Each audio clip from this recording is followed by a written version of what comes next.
Well, right now it's a very, very heartbreaking and dynamic situation on the ground. As you mentioned, 2 days ago in the morning, Hamas invaded Israel, went on a slaughtering rampage, killed innocent civilians on the streets, in their homes, in their beds.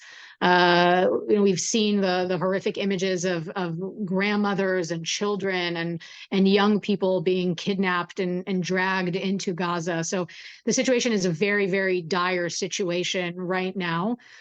Presently, the battle is still ongoing within Israel. So there are a handful of communities, civilian communities in Israel close to the border, where there is still fighting, where Hamas is still present, and those battles are continuing. And in the last 2 days, the IDF has also been striking Hamas targets within the Gaza Strip, really to make sure that Hamas no longer has the military capability of being able to commit these kinds of horrific attacks and invasions in the future. But it's a very, very dire situation. More than 700 Israelis killed, thousands of people injured, and of course, dozens of hostages taken into the Gaza Strip. Well, right now our focus is first and foremost on securing the communities in the south of Israel. Of course, all options are on the table for the IDF, and we do want to make sure that Hamas will no longer have any military capability of being able to launch an invasion such as this.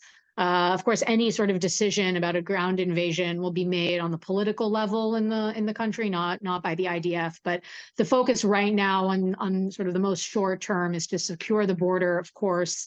And what happens next is something that we'll have to see as the situation unfolds. The only figure that I can confirm is dozens. And of course, securing their release and having them come back home is a top priority for the military and for the whole country.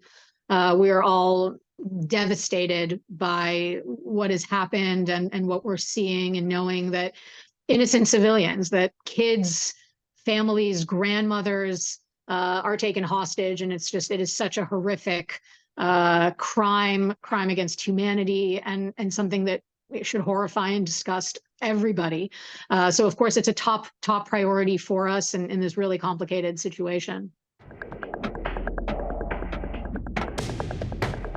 Well, of course, we're appreciative and grateful for that support. And certainly, we know that anybody in the world who sees what is going on here, there's no justification or excuse for anything that we're seeing. And I think it's very comforting and empowering to know that so many people around the world are also horrified by everything that we're seeing here. And specifically about the American support, we're also, of course, very grateful for that. And we think it sends a very, very clear message to other terror organizations or other state sponsors of terror to not get involved in what's going on here with Hamas. So of course, we're grateful. And I think there's something very, at least to a degree, comforting in knowing that so many people are as horrified as we are by these atrocities.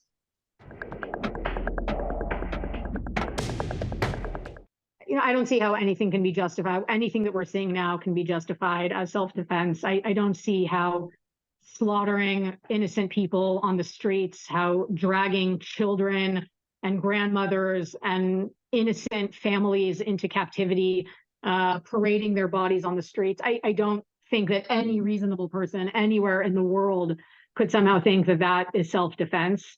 And I think that what is going on speaks for itself so clearly in terms of the atrocities.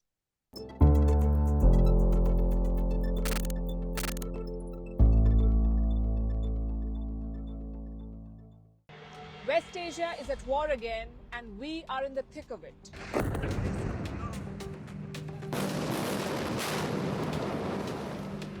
As the decades-old conflict reignites, we bring you the most comprehensive coverage from Tel Aviv.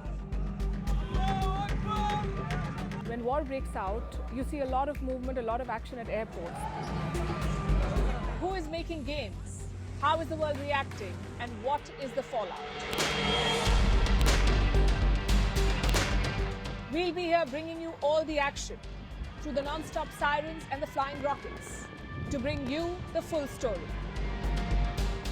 Catch all the live action from this West Asian war zone only on Vantage Israel Edition.